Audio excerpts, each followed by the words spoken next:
सोनपरी और जहरीला तालाब भाग 6। पिछली कहानी जानने के लिए हमारे चैनल पर जाइए, वहाँ पर सभी वीडियो उपलब्ध हैं, आप जाके देख सकते हैं। तो चलिए कहानी को आगे बढ़ाते हैं। एक दिन एक राजकुमार आया। उसने महल के दरवाजे पर अपना घोड़ा रोका और बोला, मुझे राजकुमारी सोनालिका से मिलना है। वह आजकल किसी से नहीं मिलती, शायद आप शादी का प्रस्ताव लेकर आए होंगे। द्वार पर खड़े सिपाही ने व्यंग से कहा। राजकुमार दृढ़ता से बोला, नहीं, मुझे सिर्फ उनसे मिलना है।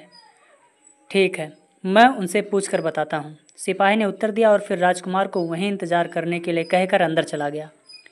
कुछ देर बाद वह बाहर आया और बोला, चलिए, राजकुमारी जी आपकी प्रतीक्षा कर रही हैं। राजकुमार मुस्कुराया, तुम तो कहते थे वो किसी से नहीं मिलती हैं। आप पहले व्यक्ति हैं जनाब जिनको यह सौभाग्य प्राप्त हुआ है, उस सिपाही ने कहा और फिर उसे रास्ता बताता हुआ आगे बढ़ने लगा। सिपाही ने राजकुमार को एक खूबसूरत से सजे कमरे में बैठा दिया और बाहर चला गया। थोड़ी ही देर में दरवाजे पर पड़ा हुआ पर्दा हिला और राजकुमारी ने प्रवेश किया। राजकुमारी का सौंदर्य देखकर एक मिनट के लिए राजकुमार ठगा सा रह गया। दुनिया की कोई लड़की इस हद तक खूबसूरत हो सकती है, यह पहली बार राजकुमार ने जाना। कहिए, आप मुझसे क्यों मिलना चाहते थे? राजकुमारी ने सादगी से पूछा और राजकुमार को लगा जैसे कमरे में सितार बज उठा हो। राजकुमारी के रूप और आवाज़ पर मोहित हो गया। राजकुमारी ने अजनबी राजकुमार को खामोशी के साथ अपनी ओर घूरते हुए देखा तो क्रोधित की अधिकता के कारण उसका चेहरा तमतमा गया। वह बिखरे स्वर में, लगता है आप भी अन्य राजकुमारों की तरह मेरे पास शादी का प्रस्ताव लेकर आए हैं। राजकुमार तपाक से बोला, नहीं, जबकि यह बात दुनिया जानती है कि आप अपना विवाह उसी व्यक्ति के साथ करेंगी जो आपके पिताजी को ठीक कर देगा। ऐसी स्थिति में मेरा इस तरह का प्रस्ताव लेकर आने का कोई फ़ायदा नहीं है। अपनी बात कहते कहते राजकुमार एक क्षण के लिए रुका, फिर संयत स्वर में बोला, मैं आपके पिताजी को देखना चाहता हूँ ताकि उनका निदान खोज सकूँ। राजकुमारी गंभीर स्वर में बोली, बेकार है, मेरे पिताजी का ठीक होना संभव नहीं है। बड़े बड़े हकीम और वैद्यों ने उनका मर्ज लाइलाज घोषित कर दिया है। अब मैंने उनके ठीक होने की उम्मीद छोड़ दी है और साथ ही साथ यह निश्चय कर लिया है कि आज जन्म कुमारी रहकर अपने पिता की सेवा करनी है। अपनी बात कहते कहते राजकुमारी सुबकने लगी। राजकुमारी का दुख राजकुमार से देखा नहीं गया। वह उठकर खड़ा हो गया और दृढ़ स्वर में बोला, वैसे प्रतिज्ञा मैंने भी कर ली है राजकुमारी जी। क्या? आश्चर्य से राजकुमारी ने पूछा। यही कि विवाह जरूर करूंगा और वह भी तुमसे, राजकुमारी ने दृढ़ता से कहा। राजकुमारी ने आश्चर्य से राजकुमार की ओर देखा। उसे लगा जैसे राजकुमार जरूर पागल है, लेकिन जब उसने राजकुमार के चेहरे पर दृढ़ता देखी तो मुस्कुराकर बोली, मैं भगवान से दुआ करती हूँ कि वह आपकी प्रतिज्ञा पूरी करे। वह क्यों? राजकुमार ने आश्चर्य से पूछा। क्योंकि आपकी प्रतिज्ञा तभी पूरी होगी जब मेरी शादी होगी, और मेरी प्रतिज्ञा तभी होगी जब मेरे पिताजी की तबीयत ठीक हो जाएगी, तभी मैं शादी करूंगी।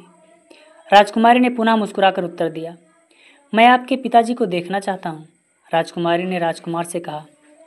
जरूर, आइए, राजकुमारी बोली और फिर उसे अपने साथ लेकर महल के अंदर की ओर बढ़ गई। कुछ ही देर में वह राजकुमार को साथ लेकर राजा के कमरे में जा पहुंची। राजकुमार ने देखा ये राजा एक कमरे में पड़े हुए थे। उनके बदन में कोढ़ फूट रहा था और रोम रोम में पानी रिस रहा था। राजकुमारी सूनी सूनी आंखों से अपने पिताजी को देख रही थी। उसने रोते रोते सारी कहानी राजकुमार को कह सुनाई, जिसके कारण राजा की ऐसी हालत हुई थी। सारी कहानी सुनकर राजकुमार को दुख भी हुआ और आश्चर्य भी, और उसी वक्त वह राजकुमारी को दिलासा बंधाते हुए बोला, मुझे 2 माह का मौका दो राजकुमारी जी, मैं तुम्हारे पिताजी को ठीक करने के लिए दवा की खोज में जा रहा हूँ। इनकी दवा कोई पहुंचा हुआ साधु सन्यासी ही कर सकता है। इन्हें दवा से ज़्यादा दुआ की ज़रूरत है। तुम मेरी प्रतीक्षा करना। राजकुमारी ने भीगी आंखों से उसे विदा दी। राजकुमार महल के बाहर आया और घोड़े पर बैठकर जंगल की ओर भागते चला गया। इस समय उसका लक्ष्य उसी जलाशय पर पहुंचना था जहां से राजा की ऐसी हालत हुई थी। राजकुमारी सोनालिका काफ़ी दूर तक राजकुमार को देखती रही।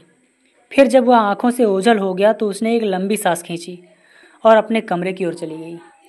भाग 6 यहीं पर समाप्त होता है। तो चलिए शुरू करते हैं भाग 7। राजकुमार काफ़ी देर तक जंगल में इधर उधर भटकता रहा। फिर काफ़ी समय के पश्चात उस जलाशय पर पहुंचा।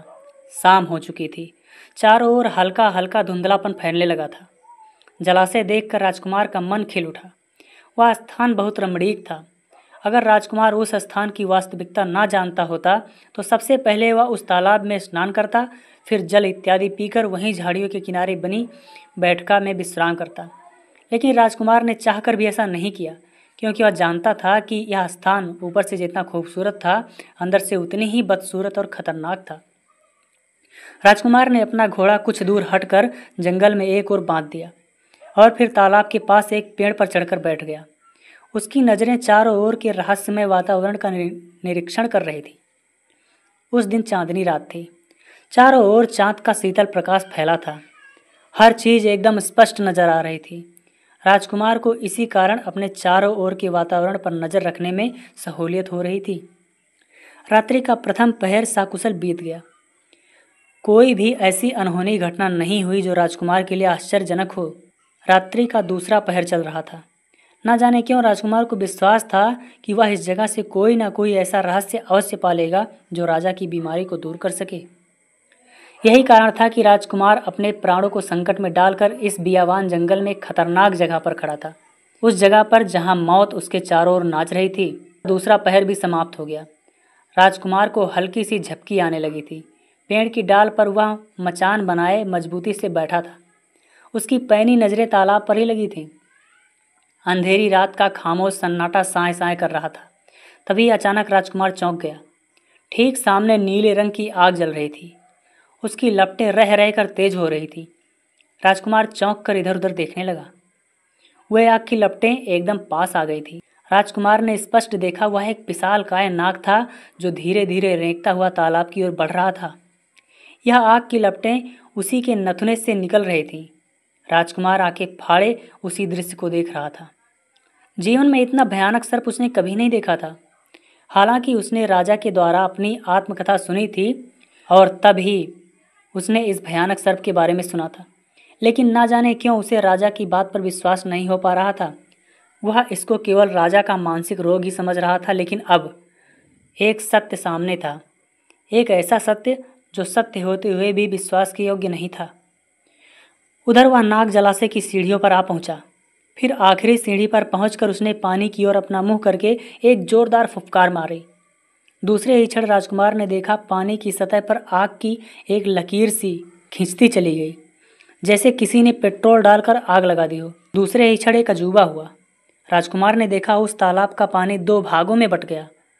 तालाब के बीचों बीच में एक खूबसूरत ढलान वाला रास्ता बन गया। वह रास्ता चांदी की तरह चमक रहा था, जैसे वह संगमरमर पत्थर का बना हो। दूसरे ही क्षण वह नाग उस ढलान वाले रास्ते पर उतर गया। राजकुमार के देखते देखते वह फिसलता चला गया। उसके अंदर जाते ही तालाब का पानी पुनः अपने स्थान पर आ गया।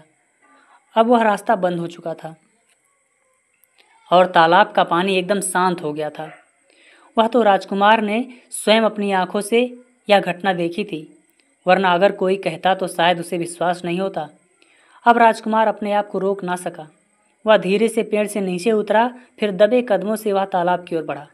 कुछ ही देर में वह उस स्थान पर पहुंच गया जहां बैठकर उस नाग ने पानी के अंदर से रास्ता बनाया था। राजकुमार ने उस रास्ते को ढूंढ निकालने का बहुत प्रयत्न किया, लेकिन सफल नहीं हुआ। एक बार उसके मन में आया कि वह कपड़े उतारकर तालाब के पानी में कूद पड़े और डुबकी लगाकर उस रास्ते की खोज करे, क्योंकि उसी रास्ते पर चलकर वह उस तालाब के रहस्य को पा सकता था। लेकिन तभी उसे ध्यान आया कि इस तालाब का पानी अत्यंत विषैला है। वह प्रयोगात्मक रूप से राजा की हालत देख चुका था। उनके शरीर की क्या हालत हो गई थी यह वह अच्छी तरह से देख चुका था, और वह नहीं चाहता था कि उसकी भी ऐसी हालत हो जाए। इसलिए उसने पानी में उतरने का अपना विचार त्याग दिया। ऊपर से ही वह इस रहस्य को प्राप्त करने का प्रयत्न करने लगा। क्या राजकुमार तालाब का रहस्य पता कर पाएगा? क्या वह उस रास्ते को खोजकर तालाब के अंदर जा पाएगा? आप कमेंट में ज़रूर बताइए, और आगे की कहानी जानने के लिए हमारे चैनल को सब्सक्राइब कीजिए, वीडियो को लाइक कीजिए। तो मिलते हैं अगले पार्ट में।